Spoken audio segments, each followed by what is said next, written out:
Kenya should adopt a close scrutiny of retail sector players to avoid the recurrence of what they're calling the Nakumatt-like fall. This, observers say, will ensure players in the industry run their affairs prudently. Let's get more from our business reporter, Denis Otieno. The collapse of Nakumatt supermarkets should serve as a wake-up call for other retailers in the industry. Its downfall coming barely 3 years after it spread its operations across Kenya, Uganda, Tanzania and Rwanda. Observers suggest drafting of laws which will make it mandatory for big companies to list on the stock exchange in a bid to create transparency. But to the point where you are hiring so many people whose livelihoods are at stake, and you're operating in 5, 6, 7 markets, I think we need to create legislation that forces those private multinationals to have the same level of scrutiny that listed companies have. The retail market is quite challenging. The margins are very low, and that's why you see them expanding so that they do volumes.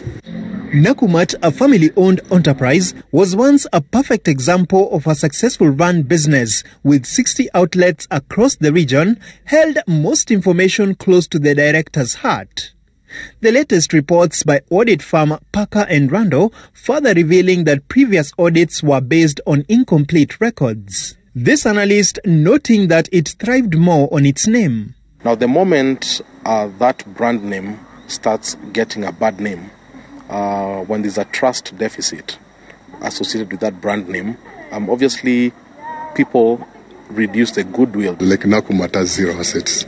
Even all these trolleys you guys do shopping with, shelving, they are not theirs. These things were leased. So they were just trading by brand. The stocks are not theirs. Most stocks are on consignment. So it's the brand. So if you have a strong brand, then you are good to go in the market. In late 2017, the government, through the State Department of Trade, introduced the Propped Code of Payment. This model, it said, would cure supply woes at the retail level, coming at the height of Nakumatt and its erstwhile peer Uchumi Supermarkets' woes with suppliers. But it is not all gloom and doom for Kenya's retail sector. The emergence of new players and mergers by some has given consumers the power to choose. A lot more malls are scared of having one anchor tenant. I think now the thinking is, can you have a variety of players so that you are not so beholden to one company that if that one company falls, the whole mall collapses. Denis Otieno, Citizen TV.